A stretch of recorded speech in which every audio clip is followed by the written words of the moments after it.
Anaan argatee haadha manaasaa dhiisee.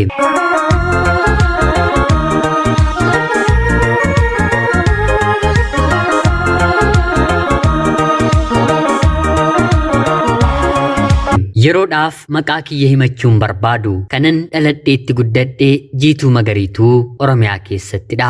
Barnoota koollee kutaa 1-9tti maatii koo biratti ergan baradhee booda fedhii maatii kiyyaan umrii waggaa 16tti gara biyya ambaatti imala kiyyaan raawwadhe. Maatiin kiyyaa dubartii ana malee hin qabanii. Anuu dhumarratti shanaffaarratti dubartii dhalattedha. Arfan kan hangafan hunduu dhiira. Haa ta'uutii garuu obboleessi keenyi sadaffaarratti dhalate umrii isaa waggaa 7tti dhukkubarra buleen addunyaa kanarraatii kan boqotedha. Eega dhalatee kaasee fayyaalessan ture. Qaama miidhamaadha. Dhukkuba kamuu dandamachuu hin danda'u. Umriin isaa waggaa 7 guutee afaan arrabni isaa hin dubbatu. Gurri isaa hin dhagahu. Namoonni mana keenyatti obboleessa koo kana argan maatii keessantu abaarsa qabaa nun jedhu ture.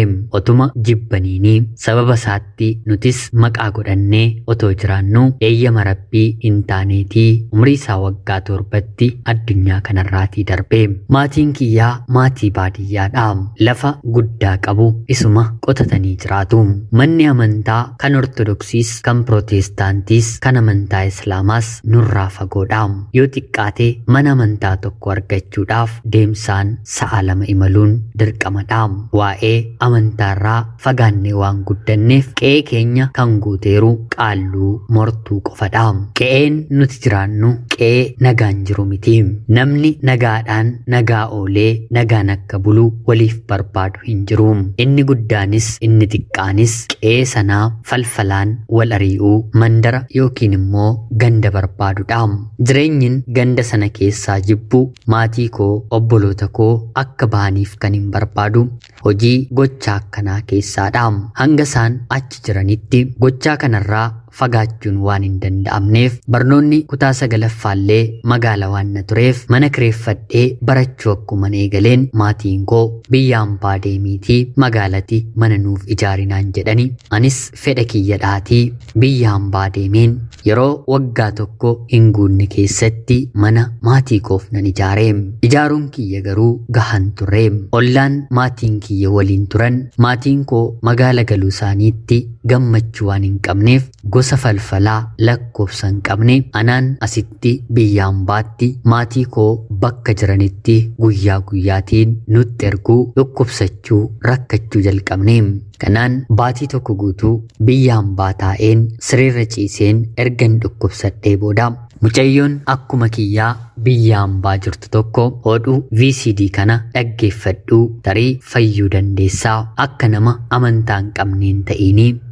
Amantaa godhadhu maatii keefis kadhadhu ni fayyitaa ofii keef fayyitee maatii kees fayyisuu dandeessaa jettee naaf kennite. Amantaa kamuu waan hin qabneef tole jedhee harkaa fudheen maatiin warri ani bira hojjedhu yeroo mana hin jirretti DVD sana keessa galcheen ilaaluu dhaggeeffachuun jalqabe. Yerooma sanarraa kaasee qaamni kiyya na weeraruu yeroo eegalutti wantin ilaalaa jiru wanti amantii kun dhugaa akka ta'e mirkaneeffachaa dhufe. Amantaa tokkoon qabadhe. Amaneenis akka amantaa sanaatti jiraachuun jalqabe. Yeroon kadhadhu imimmaan koo gara fuula rabbiitti hin facaasu dhukkubni hanga sirriirra ciibsuutti nagahee yeroodhaa gara yerootti nagadhiisaa dhufe. Booddeerratti guutummaa guutuutiin fayyaa ta'een maatii kootiin illee anaan kan na fayyise amantiin kiyya kanadha jedheen amantaa kana akka fudhatanii taasiseen maatiin koollee falfala yeroo yerootti isaanitti ergamu ofirraa qolachuu fuula rabbiitti jilgeenfatanii kadhachuu jalqabanii dhibee yeroo yerootiin gara mana isaaniitti dhufu ofirraa molquu dhorkuu eegalanii. Akkuman amantii kiyyatti jabaadheen akka har'aa bilbilli biyyan jiru namoonni toora sooshaal miidiyaa fayyadaman vaayibarii yookiin immoo iimoo kanaan ala feesbuukii fi teelegiraamii waassaappiin haga kanaatti baratamoon turre toora vaayibariidhaan dargaggeessi biyya Ameerikaa jiraatu tokko gaayilaaf simbar barbaadaa eessa jirtaa jedhee na gaafachuu jalqabe. Dargaggoo naannoo biyya kooti. Yeroon biyya jiru isas ta'e maatii isaa kana ni beeku hin qabu. Baay'ee bareedda, siitiin gaa'ilaaf hin barbaada. Ani biyya Ameerikaan jiraadha. Jireenya qananii taate sin jiraachisa jedhee na gaafate. Ameerikaa yeroo jedhamu gorri dubartii ni cooma mitire. Bara sanallee Ameerikaan guddaa waan na turteef tole jedheen isaaf jaalallee ta'e. Jaalallee ta'uu qofa otoo hin taane biyya Dubaay biyya ormaan jirurraatii gara magaalaa Finfinnee dhufeen innis biyya Ameerikaa bakka jirurraatii gara magaalaa Finfinnee dhufee wal arginee akka seera mana amantaa keenyaatti gaa'ela waliin dhaabbanna jennee jaarsi ergamee cidhi maal fakkaatu cidhi diyaaspooraa raawwatamee innis piroosesii naaf jalqabee baatii 4 Finfinnee keessa erga waliin turree booda ani isaaf ulfa ta'uu kiyya erga mirkaneeffatee gara biyya Ameerikaatti deebisee imalee. Abbaan manaa kiyya umriidhaan xiqqoo nama narra jirudha. Ani tilmaamaan yeroos waggaa 17 baatii muraasan ta'a. Inni immoo waggaa 10 haga 15 hangafa. Erga biyya Ameerikaa deemees naannoo waggaa 10 lakkoofsiseera. Carraa DVdhaan gara biyya Ameerikaatti imalee maatii isaaf magaala aanaa keenyaatti mana bitee mana maal fakkaatuu fi konkolaataa qabu. Jireenya gaarii qananii ta'e karaa isaa jiraatu. Maarree anis piroosesii kiyya hordofachaa gara biyyaatti illee galuu dhiiseen mana inni naaf kireessee deemi keessaa magaalaa Finfinnee jiraachuun jalqabee. Daa'ima kiyyas nagaadhaan nan dahee. Gaafa daa'ima kiyyan dahuu qofaa kiyya waan hin tureef abbaa manaa kiyyaan koottu daa'ima kee ilaalii jedheen yeroon gaafadhuuni piroosesiin kee yeroo siif xumuramu al takkaama dhufeen siinis daa'ima koos fudheen deebi'aa jedhe naaf deebisee. Anis tole jedheen piroosesii koo yeroo yerootti hordofaa har'a bor gara biyya Ameerikaatti anis daa'ima koo waliin nan imala jedheen eeggachuutti hin fufee. Haa ta'uutii garuu wanti kun tokko tokkoof baatii 6 baatii 8 keessatti kan xumuramu kan koo qilleensarra tafee. Nan eega naaf deebi'uu didee. Biyyi Ameerikaa jedhamtu anaan fudhachuu didee. Waggaa tokko eegeen waggaa 2tti darbee. Abbaan manaa koo maal jechuudha kuni jedhee dhufee waggaa 2 booddeellee baatii muraasa ana waliin ture. Na ulfeessee daa'ima isaa laalee gara biyya ambaatti deebisee imalee. Ammas daa'ima koo lammaffaa nan dahee. Gaa'elli keenyi waggaa 3 fixee. Homaa waa'een viizaa abdii nuuf kennuu didee dhumarratti haga waggaa 5tti eegeen akka naaf hin milkoofne jala muranii imbaasiidhaan natti himanii. Abbaan manaa kiyyas abdii kutee tole kan kee erga milkaa'uu didee maallaqan qabu fidadheen biyya koo waa ta'e baneen hojjedhee jiraadhaa siif jedheen malee anaafoo jireenyi biyya ormaa kun hin nagahaa jedhee natti dubbate. Anis tole jedheen abdiidhaan isa eeguun jalqabe. Kana gidduutti egaa madda galii gara biraa waan hin qabneef gargaarsuma abbaa manaa kootiin hin jiraadha. Ijoollee kiyya nan guddisa. Maallaqanni baatiidhaanis baatii 2 naaf ergu walitti qabeen qusadheen kan naga'u qofa fayyadameen ijoollee kiyya itti guddisaa jiraachaa ture. Kanaan ala maddiitti immoo maatiin isaas ta'e maatiin koo biyya gara magaalaa Finfinnee yeroo dhufan ana biratti boqotu. Torbee 2 torbee 3 baatii 1 ana bira turanii darbu. Na eebbisanii haati manaan kee nama gaariidha jedhanii isatti na galateeffatanii bakka dhufanitti deebi'anii galu. Anis otoo isaan hin qaanessin haadha abbaa obbolaasaatti uffata biteen kophee biteen babbareecheen re'ee yookiin immoo hoolaa qaleefiin nyaachiseen nama addaa godheen namni tokko yoo dhufe hunda isaaniif kan ga'u kennaa waan tokko biteen deebiseen isaan ergaa. Kanaan abbaan manaa koos har'a bor nan dhufa otoo jedhu waggaa 8 gaa'ilaan walii lakkoofsisne. Turtii waggaa 8 booddee anasitti gaa'ila dhaabbadheeraa ijoollee kee waliin akka barbaadde ta'uu dandeessaa. Anaan nan eeginii tarii waan tokkoof yoo si barbaachise immoo jedhee qarshii 200,000 akkaawuntii korra galchee. Dhugaa dubbachuuf baay'ee ulfaataadha. Maatii isaatti ilmi keessan akkana naan jedhee maaloo naaf gorsaa maaliin tuqameetii jedhee yeroon gaafadhu isaatiin dhiisii ati gita kee barbaaddadhu inni gita isaa argateeraa carraanoo siifoo ta'uu didee kanaa ol maal siifaa godhu jettaa jedhanii isaanis isarra goranii anatti dubbatanii akka inni natti deebi'uuf akka inni natti araaramuuf hiriyoota isaa, firoottan isaa, obboloota isaa namni ani jaarsummaa isaati hin ergine hin qabu. Kanaan dhumarratti abdii kan nakutu yoo maal naan jedhe gaariidha. Anaan otoo hin taane Ameerikaa barbaaddeetti. Ameerikaaf immoo carraan ishee ta'uu didee maaliin godharee ijoollee ishee deesse haa guddifattu. Maallaqniin hanga har'aatti ittiin erge miiliyeenaan waan lakkaa'amuuf yoo nyaatteetti ta'ellee tuftee hojjetteetti naa jiraattu jedhee deebiseefi. Anarraa maalis yoo ta'e ijoollee lama qaba. Ijoollee isaaf jedhee jecha kana otoo dubbachuu baatee baay'ee natti tola ture. Haa ta'uutii garuu yeroo sanarraatii kaasee akka tasaa manneen kireeffadhu gatii maanuu qaalii ture. Keessaa baheen naannoo qarqara yookiin immoo handaara magaalaa kondominiyeemii kireeffadheen ijoollee koo guddifachaa hojiin hojjechuu danda'u barbaaddachaa jiraachuun eegalee. Akka tasaa ta'es waa'ee uffata Dubaay irraa fidanii biyya kanatti gurguruu raadiyoon FM 97.1 biyya keenyatti kan beekamu namoota Dubaay irraa uffata bitanii gurguran yeroo inni haasofsiisu nan dhagahe. Maallaqa inni natti kennaa ture akkaawuntii koo irratti walitti qabaan ture. Duras qusadheeman fayyadamaa 200 yeroo na dhiisummoo naaf ergeera. Sana qabadheen ijoollee kiyyaaf hojjettuu qacareen namoota hojii kana hojjetan magaalaa Finfinnee keessa naanna'een barbaadu eegalee. Kanaan nama tokkos nan argadhe. Qarshii 50,000 yoo naaf kennite si geesseen waan ati bituu barbaaddu sitti argisiiseen ofii kiyyas bitadhee atis bitatee jalqabuu dandeenya naan jedhe. Yaa wallaalummaa Dubaay deemeen ture. Haa ta'uutii garuu hojii kanan beeku. Dhimmi kaargoo, dhimmi galii gibiraa, dhimmi eeyyamaa waanuma guddaa waan ajaa'ibaa natti ta'ee nama kanaaf tole jedheen qarshii 50,000 kanfaleefiin waliin imalee. Wantan bituu barbaadu addanaaf baafatee haalattiin bitu tokko lamaan natti argisiisee bituu qofa miti Finfinne dhufeen eenyutti akkan kennu meeshaa gosa kanaa eenyu akka barbaadu natti argisiisee deemee hangan deebi'utti faana naaf ta'ee hojii kiyya jalqabaa waan na ta'eef nan kasaarayyuu jedhee yaadeen ture. Haa ta'uutii garuu Rabbi na gargaaree buufadheen marsaa jalqabaayyuu nan galee. Akka har'aa yeroo sanatti daldalaan hundi waa'ee Dubaay hin barree. Abbootii qabeenyaa muraasatu sadarkaa guddaadhaan hojii kana hojjeta. Ani guyyaama tokkotti deemeen hojii kana bareen asii immoo gara biyya Dubaayitti yeroon imalu uffata aadaa warra Amaaraa kanaa fi buddeena, shiroo, barbarree kaargootti ergachuun jalqabee. Yeroon deemus yeroon deebi'us harki kiyya maallaqa argachuu jalqabee. Hojiima kana naannoo waggaa tokkoof walakkaa ergan hojjedhee booda biyya Dubaayitti dargaggeessuma biyya keenyaa tokko waliin wal barree.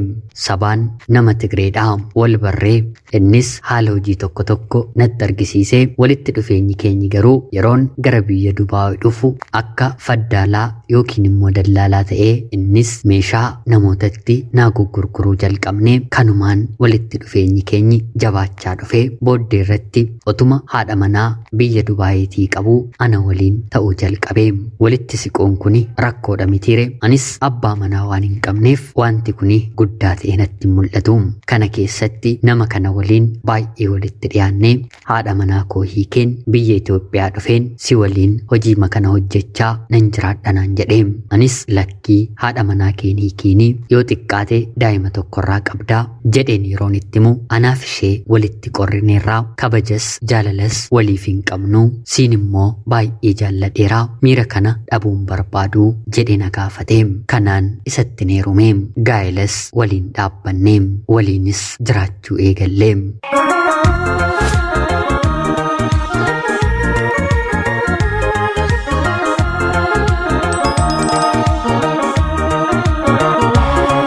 Abbaa yookiin immoo haadha ijoollee ofiirraa otoo adda bahuu baatanii baay'ee namatti tola. Gonkumaa waa'ee gaa'ilarraa adda bahuu yaada koo keessayyuu hin turre.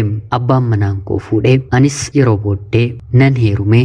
Gidduu keenyatti jaalala abbaa kan dhabe ijoollee kiyyadha.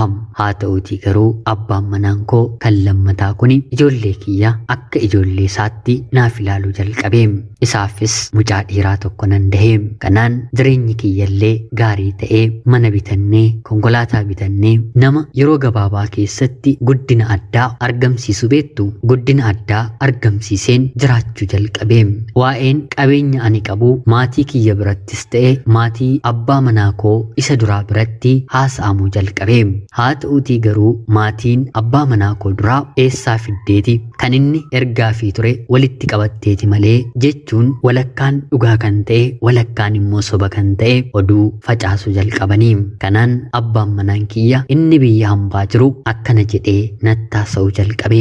Maallaqa nani sitti ergaa ture walitti qabaa akka turte dhagaheeraa anaafsi seera qabeessaan addan baanee maallaqa kiyya akka bittiinsitu hin barbaadu seeraan walitti qabii jedhee natti dubbate. Namni biyya hambaa jiraatu sanuu biyya Ameerikaa qabeenya illee qaba jedhamu qabeenya biyya keessaa ni hawwa ni barbaada yaada jedhu gonkumaa sammuu koo keessa iyyuu hin jiru. Haa ta'uutii garuu waan inni natti dubbates yeroof qalbiitti kenneen hin dhageenye. Dhugaatti anaaf inni seera qabeessaan gaa'elli keenyi addan diigamne. Seerri biyya sana jiruu fi biyya kana jiru immoo garaagarummaa guddaa qaba. Anaan seerri biyya sanaa nan ilaallatu. Isaatiin immoo seerri biyya kanaa kan ilaallatu seera biyya achii otoo hin dabalatiini. Kanaan obboloonni isaa qabeenya ani qabu duuba kiyya goranii qoratanii mana hin qabu lafa hin qabu akkaawuntii kiyyarra maallaqni hagamma jiru kan abbaa manaa koollee qorachuun abbaa manaa kootti beeksisanii.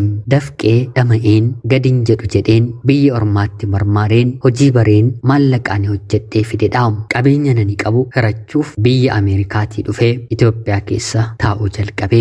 Himata narratti banee haadha manaa koorraa adda bahuun barbaada qabeenyi keenyis adda lamatti nuuf haa qoodamu jedhe. Akka tasaa ta'e immoo anaa fi abbaan manaan koonni lammataa wal fuunee seera qabeessummaa kan raawwanne hin qabnu. Wal amanneema waliin jiraachuu jalqabne.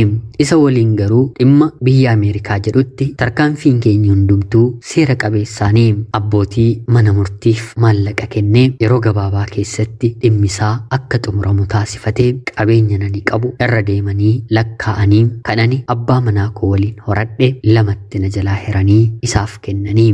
Baay'een gubadhe baay'een aaree kan koo miti abbaan manaan koos baay'ee isatti aaree. Namni biyya keessaa otoo ta'ee homaa rakkoo hin qabu. Diyaaspooraa maallaqa qaba qabeenya qaba ofirra darbee nama kaaniyyuu ni gargaara ni danda'a nama jedhametu maallaqa koo qabeenya koo narraa hirate. Irri gaafa haati manaan qabeenya sheerraatii hirattu nagaa dhaba humna dhaba mooraalii dhaba jedhama mitiire. Wanti sun hundumtuu dachaa ta'ee anaa fi abbaa manaa koorratti nurratti mul'ate. Yeroo waa'ee qabeenyaa na gaafatu waa'ee ijoollee koo jedhee guyyaa tokko dhufee isaan hin gaafanne. Ijoolleen kiyyas isan jaallatanii guyyaa tokkollee bilbilee nu dubbiseen beeku jedhuuni. Abbaan keenyinuuf isa kanadha jedhanii abbaa manaa koo isa lammaffaa jaallatu.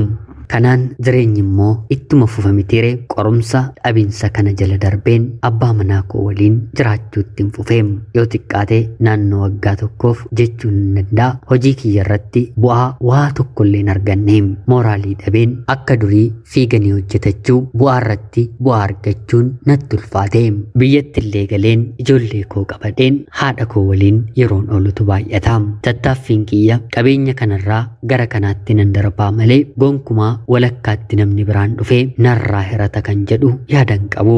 Inni seera duratti maallaqan hojjedhu jedhee itti ergaa turedha jedhee anarraa qooddate. Qabeenyi kansaa kan inni qabu otoo hin ilaalamiin seerris manni isaa gaa'elli isaa qabeenyi isaa kanadha jedhee adda narraa qoode. Kanaan rabbitti boo'een fuula waaqaatti yaa waaqayyoo dhuguma qabeenyi kuni kan koo yoo ta'e anaaf deebisii kansaa yoo ta'e immoo isaaf deebisii jedheen halkaniif guyyaa boo'uun eegalee.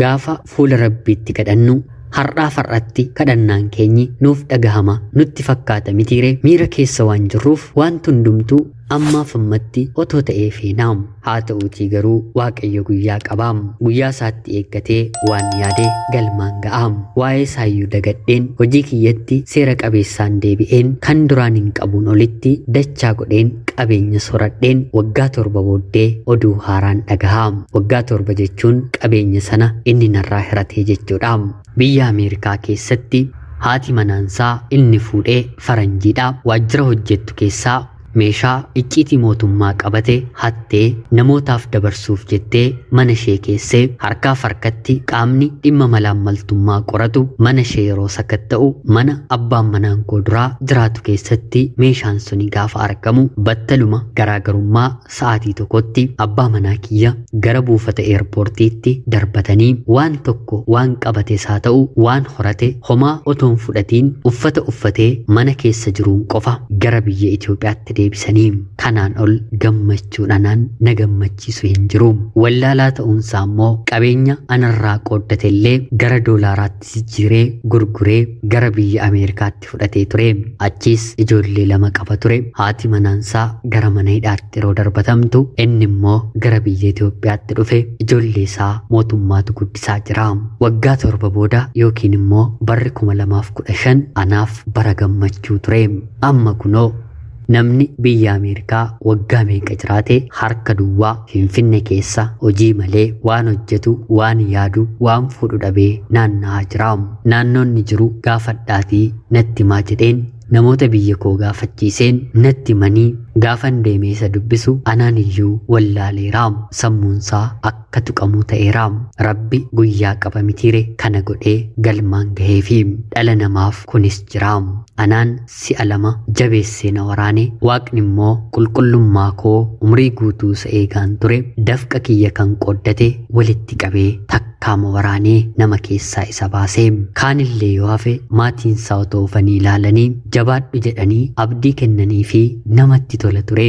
Har'a waan inni kufeef maatiinsaallee garagalanii san ilaalanii obboloonni isaa inni gargaaraa ture as magaala Finfinnee keessa jiru qabeenyuma maallaquma inni ergeefiin guddatanii haa ta'uutii garuu har'a mana isaaniiyyuu jiraachisuuf fedhiin godhanne mana hin taane kireeffatee jiraata.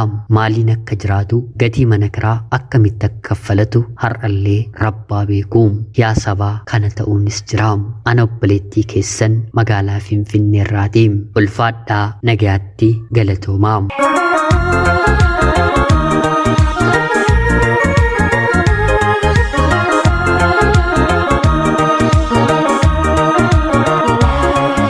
Yooyyaa shamaa akkam jirtu kabajamtoota fardoota qophii keenya. Nagaaf jaalalli tokkummaan bakka jirtan hundaatti hunda keessaniif haa ta'u jecha guyyaa har'aallee seenaa ajaa'ibaa obboleettiin keenya tokko nuuf ergite siniif dubbiseen hin ka'a.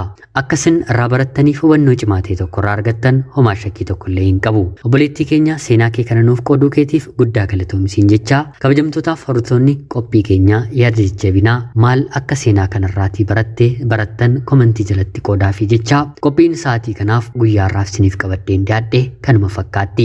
Haga yoonaatti yeroo keessan naaf kennitanii dhaggeeffachaa turuu keessaniitiif guddaa galatoomaa. Seenaawwan akkanaa nama barsiisan nama bashannansiisan yoo qabaattan karaa telegiraamii karaa lakkoofsa bilbilaa kiyyaa duwwaa 937 naaf erguun irratti hirmaadhaa seenaa keessan nuuf qoodaa waliin haa barannuun jecha qophiin sa'aatii kanaaf siniif qabadheen dhiyaadhe kanuma fakkaatti. Qopheessuuf qindeessuun isin waliin kanan ture ani gammachiista shoomeedha. Like, share, subscribe maaluun dagatinaa jecha qophii gara biraatiin hanga walitti deebinutti bakka jirtan maraan turtii gaarii horaa bulaa.